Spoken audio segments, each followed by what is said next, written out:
access to relevant data and maps from the PM Gati Shakti portal will be provided.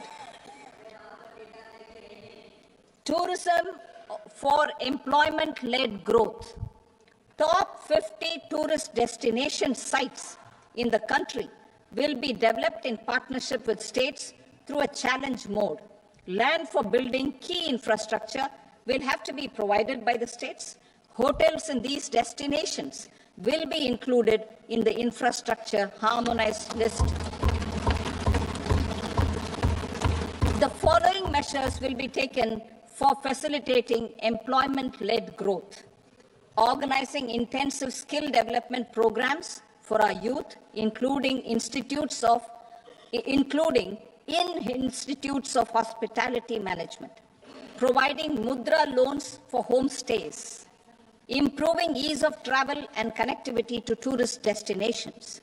Providing performance-linked incentives to states for effective destination management, including tourist amenities, cleanliness, and marketing efforts.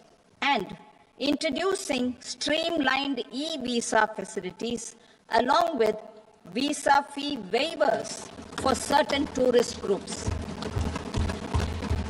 Continuing with the emphasis on places of spiritual and religious significance, in the July budget, there will be a special focus on destinations related to the life and times of Lord Buddha. Medical tourism and heal in India. Medical tourism and heal in India will be promoted in partnership with the private sector, along with capacity building and easier visa norms. Investing in innovation. To implement private sector-driven research, development, and innovation initiatives announced in the July budget, I am now allocating 20,000 crore rupees for this purpose. A deep tech fund of funds will also be explored to catalyze the next generation startups as a part of this initiative. In the next 5 years, under the PM Research Fellowship Scheme, we will provide 10,000 fellowships for technological research in IITs and IISc with enhanced financial support. The second gene bank with 10 lakh germplasm lines will be set up for future food and nutritional security. This will provide conservation support to both public and private sectors for genetic resources. We will start a national geospatial mission to develop foundational geospatial infrastructure and data. Using PM Gati Shakti, this mission will facilitate modernization of land records, urban planning, and design of infrastructure projects. A Gyan Bharatam mission for survey, documentation, and conservation of our manuscript heritage with academic institutions, museums, libraries, and private collectors will be undertaken to cover more than 1 crore manuscripts. We will set up a national digital repository of Indian knowledge systems for knowledge sharing. Now I move to exports as the fourth engine. We will set up an export promotion mission with sectoral and ministerial targets driven jointly by the Ministries of Commerce, MSME, and Finance. It will facilitate easy access to export credit, cross-border factoring support, support to MSMEs to tackle non-tariff measures in overseas markets. A digital public infrastructure, Bharat Trade Net, for international trade will be set up as a unified platform for trade documentation and financing solutions. This will complement the Unified Logistics Interface Platform. The BTN will be aligned with international practices. Support will be provided to develop domestic manufacturing capacities for our economy's integration with global supply chains. Sectors will be identified based on objective criteria. Facilitation groups with participation of senior officers and industry representatives will be formed for select products and supply chains. Through this, there are huge opportunities related to Industry 4.0, which needs high skills and talent. Our youth have both. Our government will support the domestic electronic equipment industry to leverage this opportunity for the benefit of our youth. A national framework will be formulated as guidance to states for promoting global capability centers in emerging Tier 2 cities. This will suggest measures for enhancing availability of talent and infrastructure, building bylaw reforms, and mechanisms for collaboration with industry. Our government will facilitate upgradation of infrastructure and warehousing for air cargo, including high-value perishable horticultural produce. Cargo screening and customs protocol will be streamlined and made user-friendly. Reforms as the fuel. Over the past 10 years, our government has implemented several reforms for convenience of taxpayers. 2. Taxpayer charter.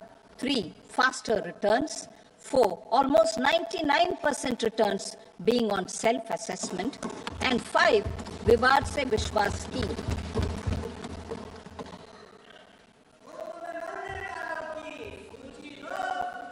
Continuing these efforts, I reaffirm the commitment of the Tax Department to trust first, scrutinize later. I also propose to introduce the new income tax bill next week. I will detail the indirect tax reforms and changes in direct taxes in Part B. Financial sector reforms. The FDI limit for the insurance sector will be raised from 74 to 100%. This enhanced limit will be available for those companies which invest the entire premium in India. The current guardrails and conditionalities associated with foreign investment will be reviewed and simplified. The services of India Post Payment Bank will be deepened and expanded in rural areas. NABFID will set up a partial credit enhancement facility for corporate bonds for infrastructure. Public sector banks will develop Grameen Credit Score Framework to serve the credit needs of SHG members and people in rural areas. A forum for regulatory coordination and development of pension products will be set up. To implement the earlier announcement on simplifying the KYC processes, the revamped Central KYC Registry will be rolled out in 2025. We will also implement a streamlined system for periodic updating. Requirements and procedures for speedy approval of company mergers will be rationalized. The scope for fast-track mergers will also be widened and the process made simpler. As proposed in the interim budget, we signed bilateral investment treaties with 2 countries in 2024 to encourage sustained foreign investment, and in the spirit of First Develop India, the current model BIT will be revamped and made more investor-friendly. In the last 10 years, in several aspects, including financial and non-financial, our government has demonstrated a steadfast commitment to ease of doing business. We are determined to ensure that our regulations must keep up with technological innovations and global policy developments. A light-touch regulatory framework based on principles and trust will unleash productivity and employment. Through this framework, we will update regulations that were made under old laws. To develop this modern, flexible, people-friendly, and trust-based regulatory framework appropriate for the 21st century, I propose 4 specific measures. A high-level committee for regulatory reforms will be set up for a review of all non-financial sector regulations, certifications, licenses, and permissions. The committee will be expected to make recommendations within a year. The objective is to strengthen trust-based economic governance and take transformational measures to enhance ease of doing business, especially in matters of inspection and compliances. States will be encouraged to join in this endeavor. An investment friendliness index of states will be launched in 2025 to further the spirit of competitive, cooperative federalism. Under the Financial Stability and Development Council, a mechanism will be set up to evaluate impact of the current financial regulations and subsidiary instructions. It will also formulate a framework to enhance their responsiveness and development of the financial sector. In the Jan Vishwas Act 2023, more than 180 legal provisions were decriminalized. Our government will now bring up the Jan Vishwas Bill 2.0 to decriminalize more than 100 provisions in various laws. I now move to fiscal policy. In the July budget, I had committed to staying the course for fiscal consolidation. Our endeavor will be to keep the fiscal deficit each year such that central government debt remains on a declining path as a percentage of the GDP. The roadmap for the next 6 years has been detailed in the FRBM statement. Revised estimates for 2024-25. The revised estimate of the total receipts other than borrowings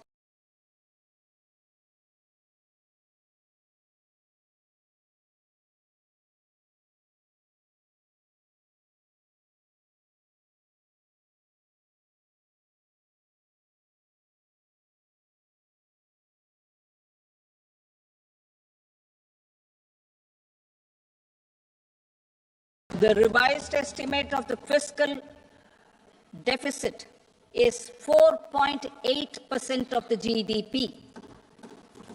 Budget estimates for 25-26. Coming to 25-26, the total receipts other than borrowings and total expenditure are estimated at 34.96 lakh crore rupees and 50.65 lakh crore rupees respectively. The net tax receipts are estimated at 28.37 lakh crore rupees. The fiscal deficit is estimated to be 4.4% of GDP. To finance the fiscal deficit, the net market borrowings from dated securities are estimated at 11.54 lakh crore. The balance financing is expected to come from small savings and other sources. The gross market borrowings are estimated at 14.82 lakh crore rupees. I will now move to Part B. Indirect taxes. My proposals relating to customs aim to rationalize tariff structure and address duty inversion. These will also support domestic manufacturing and value addition, promote exports, facilitate trade, and provide relief to common people. Rationalization of customs tariff structure for industrial goods. As a part of comprehensive review of customs rate structure announced in July 2024 budget, I propose to 1. Remove 7 tariff rates. This is over and above the 7 tariff rates removed in 23-24 budget. After this, there will be only 8 remaining tariff rates, including 0 rate. 2. Apply appropriate cess to broadly maintain effective duty incidence except on a few items where such incidents will reduce marginally. 3. Levy not more than one cess or surcharge. Therefore, I propose to exempt social welfare surcharge on 82 tariff lines that are subject to a cess. I shall now take up sector-specific proposals. To provide relief to patients, particularly those suffering from cancer, rare diseases, and other severe chronic diseases, I propose to add 36 life-saving drugs and medicines to the list of medicines fully exempted from basic custom duty.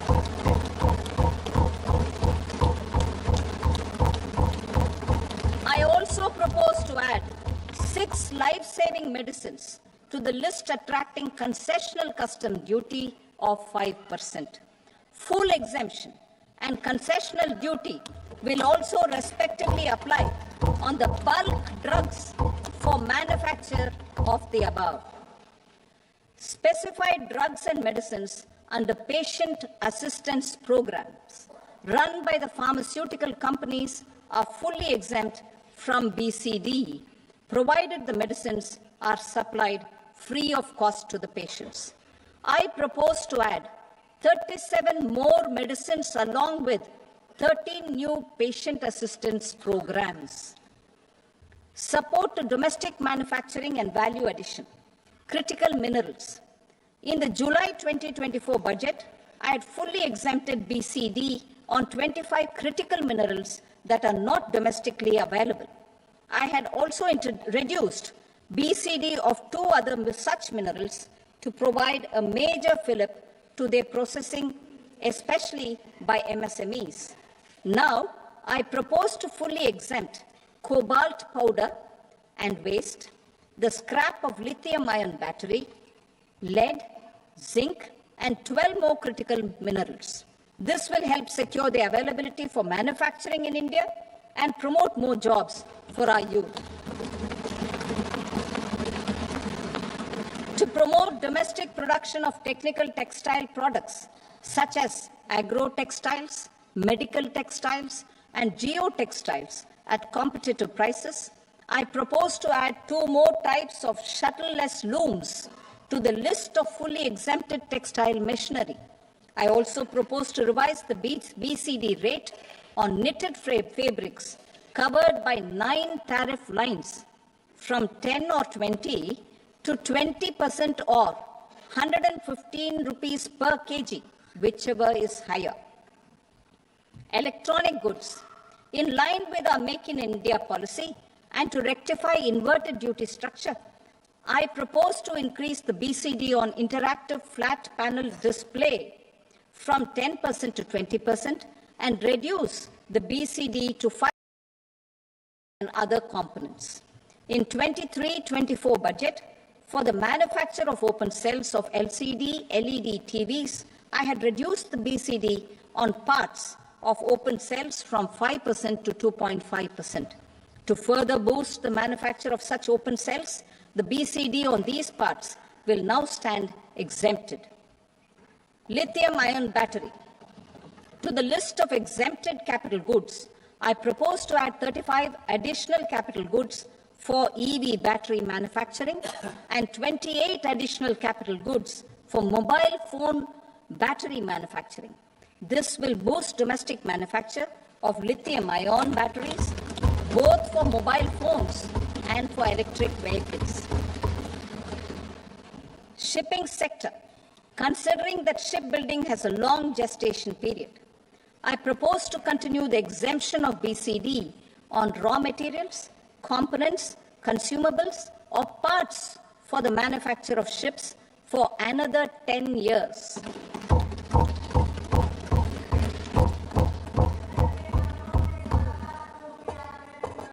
I also propose the same dispensation for shipbreaking to make it more competitive. Telecommunication. To prevent classification disputes, I propose to reduce the BCD from 20% to 10% on carrier-grade Ethernet switches to make it at par with non-carrier-grade Ethernet switches. Export promotion.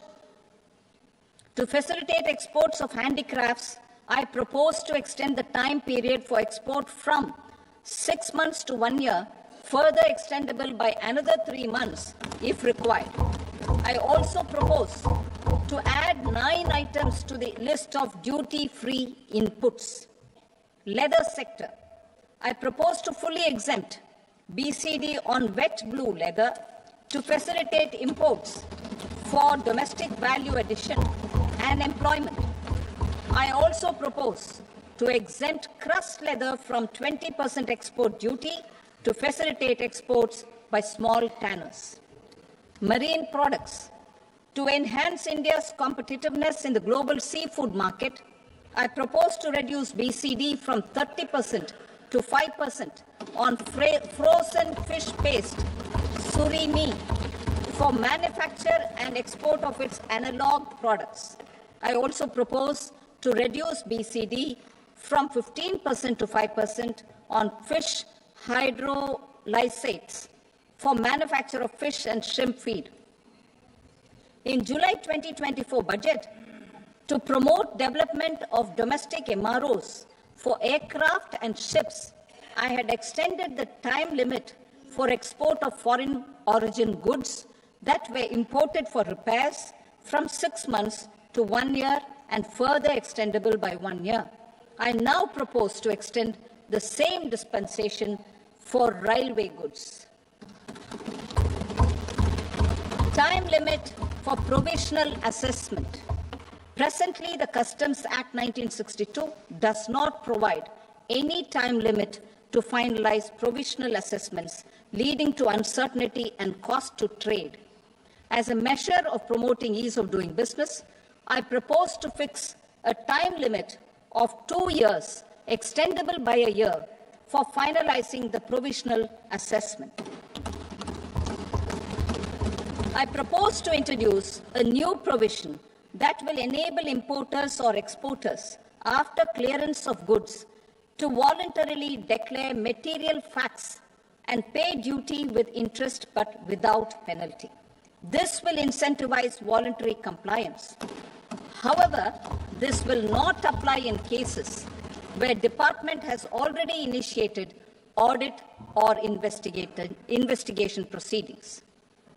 For industry to better plan their imports, I propose to extend the time limit for the end use of imported inputs in the relevant rules from 6 months to 1 year. This will provide operational flexibility in view of cost and uncertainty of supply. Further, such importers will now have to file only quarterly statements instead of a monthly statement.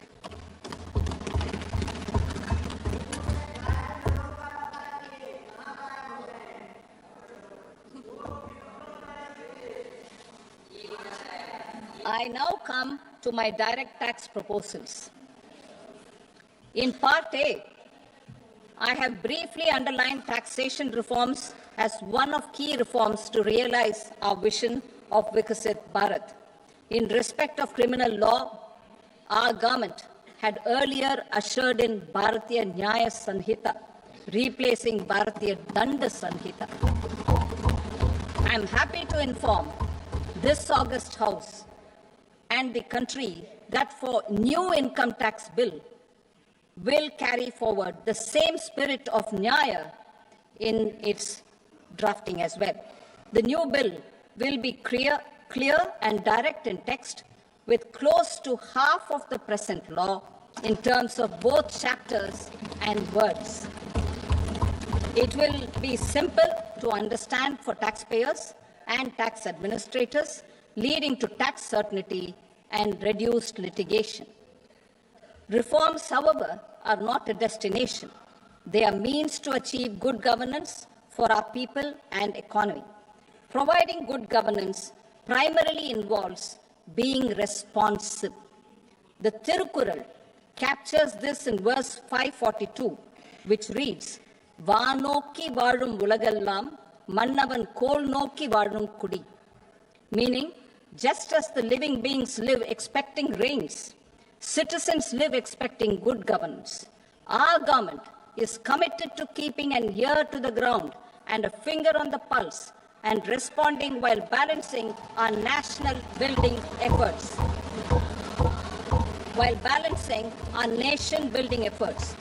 The following measures will detail just how our government will, under the guidance of PM Modi, has taken steps to understand and address.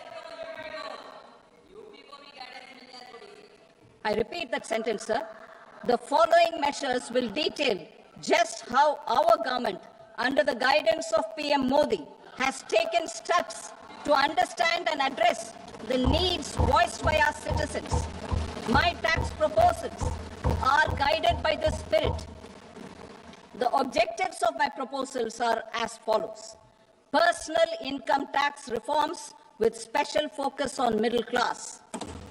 Rationalization of TDS and TCS for easing difficulties. Encouraging voluntary compliance. Reducing compliance burden. Ease of doing business. Employment and investment. I will come to my proposal on personal income tax towards the end. TDS and TCS, rationalization for easing difficulties. I propose to rationalize tax deduction at source, TDS, by reducing the number of rates and thresholds above which TDS is deducted. Further, threshold amounts for tax deduction will be increased for better clarity and uniformity. The limit for tax deduction on interest for senior citizens is being doubled from the present 50,000 rupees to 1 lakh rupees. Similarly, the annual limit of 2.40 lakh rupees for TDS on rent is being increased to 6 lakh rupees. This will reduce the number of transactions liable to TDS, thus benefiting small taxpayers receiving small payments. The threshold to collect tax at source, the TCS, on remittances under RBI's liberalized remittance scheme, the LRS, is proposed to be increased from 7 lakh to 10 lakhs. I also propose to remove TCS on remittances for education purposes, where such remittances is out of a loan taken from a specified financial institution.